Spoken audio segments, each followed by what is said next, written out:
Bonjour et bienvenue dans cette réaction à chaud. Alors oui, ça fait longtemps que je n'avais pas posté de vidéo et ça tombe sur une réaction à chaud. Je sais, ça peut paraître bizarre. Mais bon. Si je suis là aujourd'hui, c'est pour vous parler de Deadpool et Wolverine, réalisé par Shawn Levy. Alors ce sera une critique sans spoiler.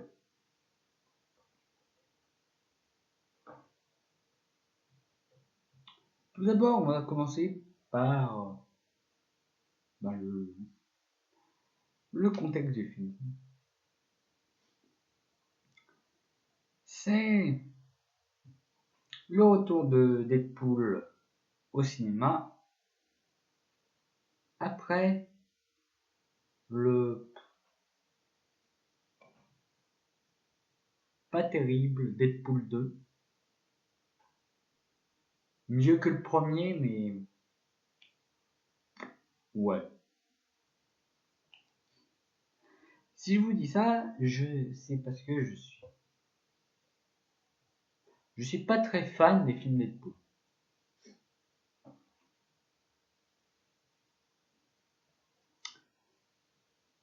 Je trouve que ce sont des films surcotés. Oui, c'est subversif, entre grosses guillemets, parce qu'il n'y a pas à rajouter des gros mots et des commentaires méta pour être subversif. Hein, le premier film, l'histoire c'est juste héros qui va sauver demoiselle en détresse, deux méchants pas très gentils, et qu'on voit qu'il est pas très gentil, voilà. Et qu'un produit vaisselle aussi. Le deuxième film c'est Sniff, sniff, je vais devoir sauver quelqu'un. D'un tueur psychopathe qui voulait se venger. Sniff, sniff. Oui.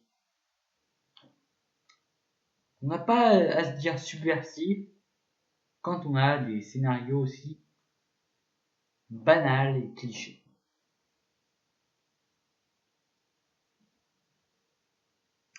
Et c'est encore le cas pour ce film.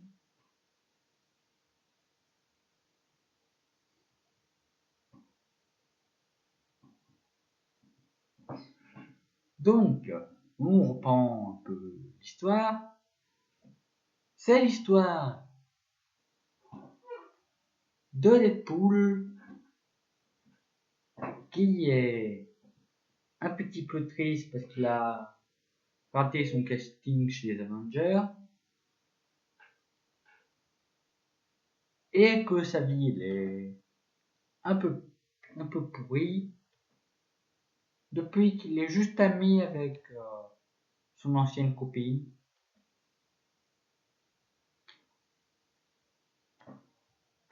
Et voilà.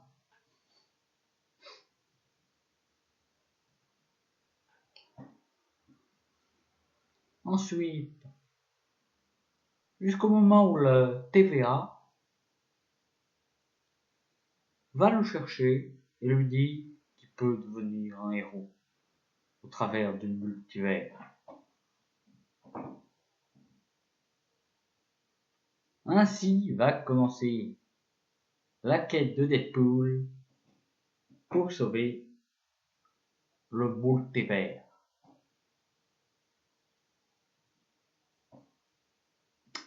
Alors, j'y suis allé parce que j'ai bien aimé Free Guy de Shawn Levy.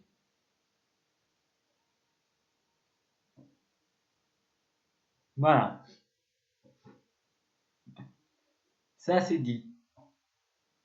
J'avoue, c'est un film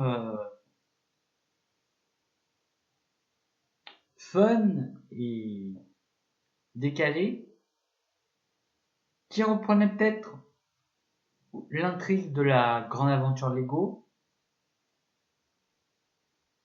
avec le gars ordinaire qui découvre qu'il vit dans un monde bien rangé et qui va tenter de le bouleverser.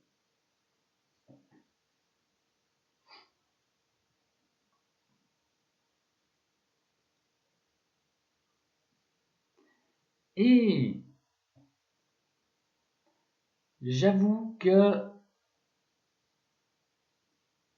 j'y suis allé pour les caméos de la Fox. J'avoue. Je l'avoue tout de suite. Certaines bonnes annonces, pas les dernières que j'ai pas voulu voir parce que, à ce qui paraît, ça spoilait un max. Et j'ai bien fait, je crois. Pas aller les voir avant d'aller voir le film.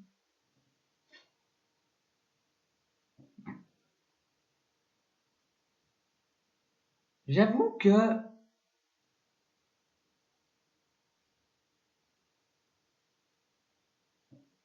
on va dire que je voulais que ce soit mon Obéum à moi, là, dans ce cas.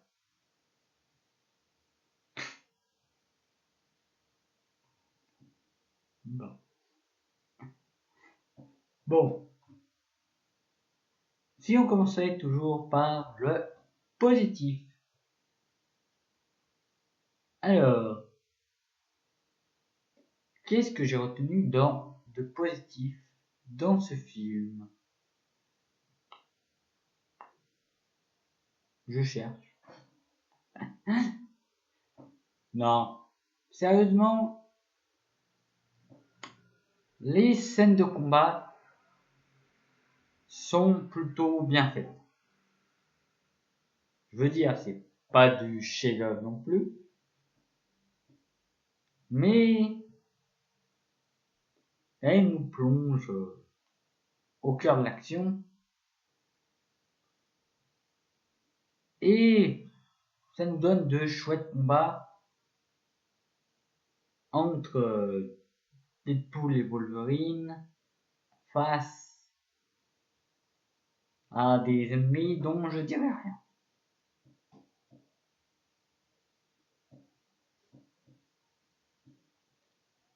On a aussi Dogpool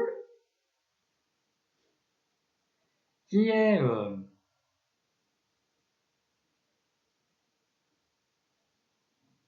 l'animal pas fait en VFX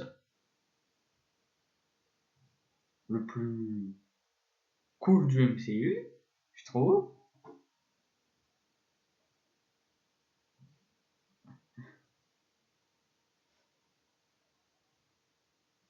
Mhm. Oui, j'aime bien Dogpool. J'ai bien aimé Dogpool, toutes ses apparitions.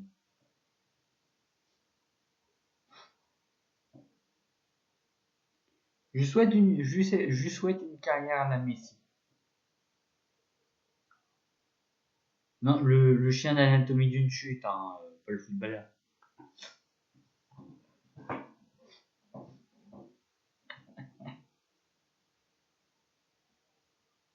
Bon, hop, après, je pense pas qu'elle va avoir une carrière à la Messi, parce que elle est moche. Elle est moche, mais au moins elle est pas faite en CGI. C'est tout. Bon, à vrai dire, il n'y a pas que ça.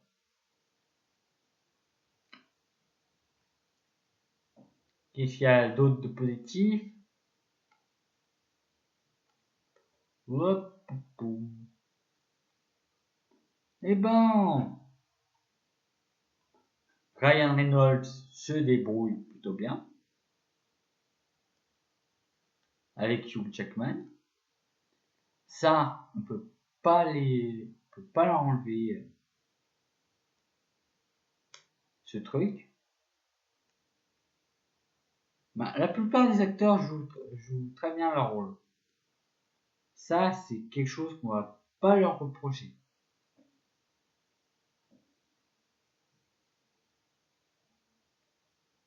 Et c'est quelque chose que j'aime bien dans les Deadpool. Donc voilà. Ensuite, certains caméos faisaient plaisir à voir. Encore une fois, j'ai pas spoilé, mais il y a eu du lourd.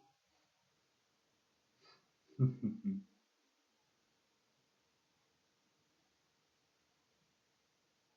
y a eu du très très lourd. Oui. Je vais pas dire qui, mais oui, il y a eu du très très lourd. Hein. Ça, par contre, c'était pas bien. Bon, on va dire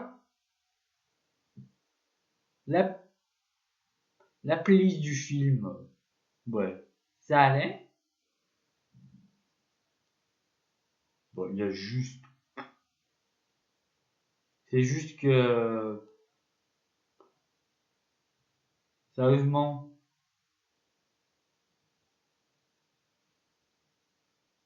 c'était cool dans le premier Gardien de la Galaxie d'écouter des musiques rétro. Maintenant, pas trop. Voilà. Maintenant, on va parler aux défauts du film. Et là, c'est le drame.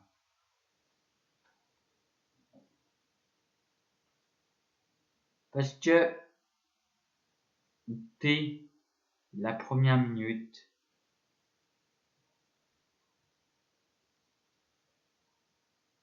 le film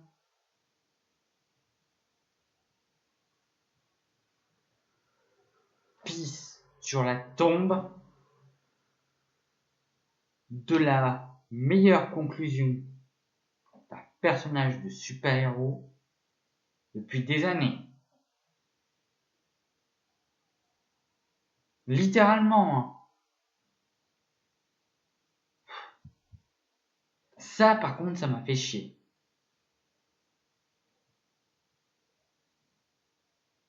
Commencer le film censé rendre hommage au personnage de la Fox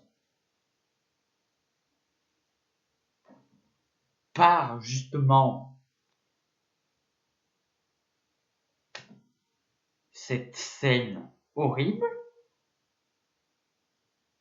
c'est juste du foutage de gueule. Pas qu'un peu.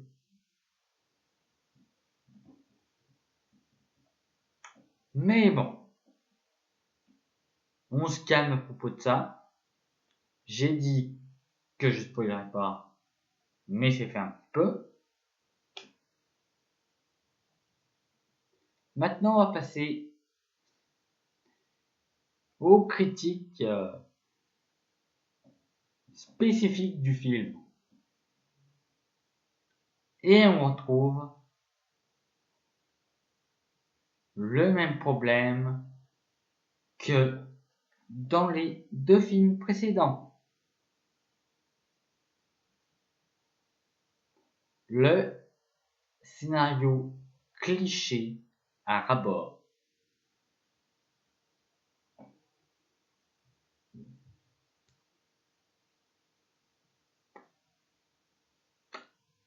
Est-ce que j'ai besoin d'en dire plus? Non, sérieusement, est-ce que j'ai besoin d'en dire plus?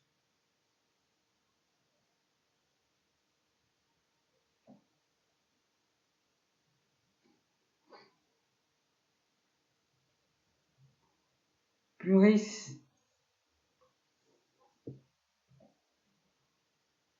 c'est dommage parce qu'avec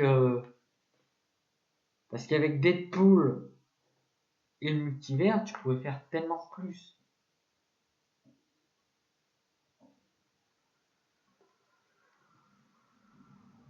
J'ai lu 2-3 comics Deadpool par rapport au multivers, notamment le Deadpool Kills the Multiverse et Deadpool Kills the Multiverse Again. Non, l'univers Marvel Again. Qui, c'était pas une histoire de multivers. C'est plutôt une histoire de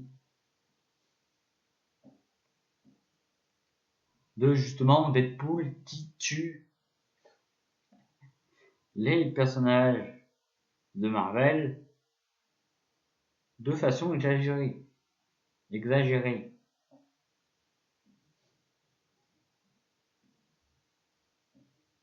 Bon, après avoir parlé de ceci, donc, on va parler du foutage de gueule. C'est ouais, oh, je sais, vous en avez marre du multivers. Il faudrait arrêter avec ça. C'est pas très bien. Nanana, nanana. C'est caméo, ça sert à rien.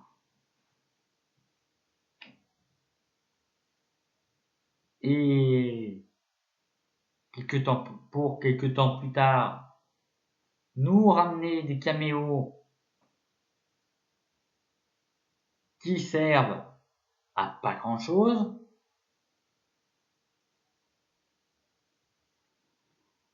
Sans nous ramener Colin Farrell en Bullseye. Ça, c'est vraiment une déception.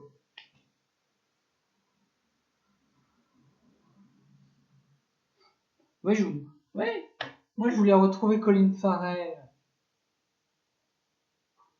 qui surjoue un Max. Ça, c'était bien dans Daredevil. Ça, c'était trop cool.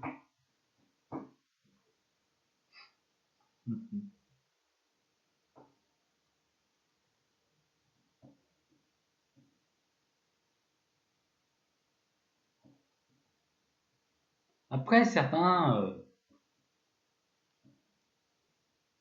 caméos étaient plutôt intéressants à revoir.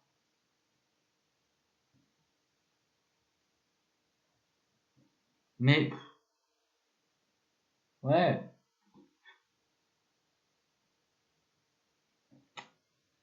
c'était quand même un peu l'hypocrisie. Genre, oh ouais, on est trop méta. Oh, je suis le Marvel Jésus. Oh, oh, mais toi, les fans t'attendaient. Pour au final un caméo qui dure plus de moins de 10 secondes. C'est pas très bien. Hein.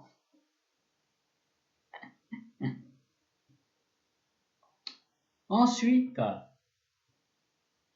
on a aussi, en point négatif,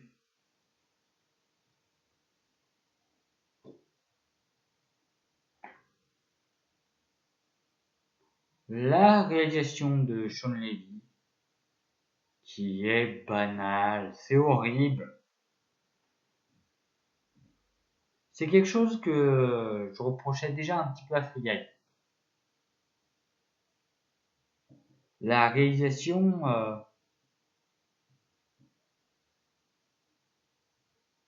sans trop d'idées de mise en scène.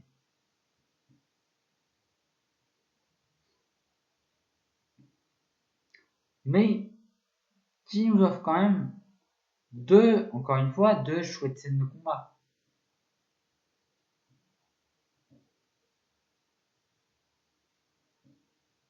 Bon. Qu'est-ce qu'on peut conclure de Deadpool and Wolverine? Eh ben, que c'est encore une fois un film qui veut se la jouer subversif et méta, mais qui tombe dans le piège de la banalité et de la facilité scénaristique à certains moments.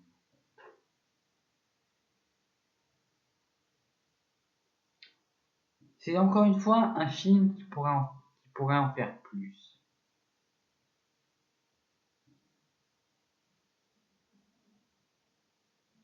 Un film qui pourrait transformer, mais pas l'industrie du cinéma de super-héros, mais au moins donner une autre vision des films de super-héros. C'est pas juste en faisant quelques brisages du quatrième mur que ça va pas donner un film héronormé. Oui, héronormé, c'est un nouveau mot.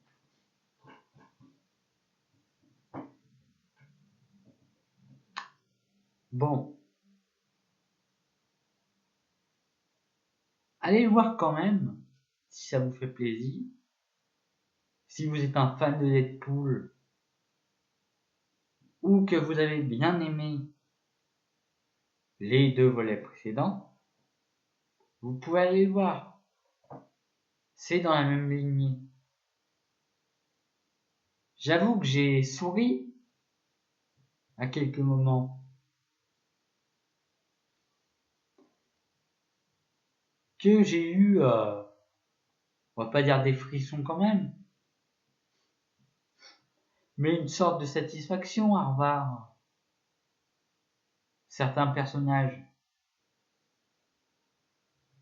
Oui, donc je dirais rien. Mais voilà. C'est peut-être le film qui va sauver Marvel en termes de box-office. Mais c'est pas le film qui va sauver Marvel en tant que qualité cinématographique. Oui. Je suis désolé de vous dire ça. Et puis Marvel n'est pas mort. C'est pas parce qu'il y a des films avec un trio de protagonistes féminins que le MCU est mort. Oui. Vous savez de quel film je parle. Bon. Sur ce, je vais vous dire à bientôt pour une prochaine vidéo. Et cette fois, on parlera de quelque chose d'un peu plus cinématographique. Allez, au revoir.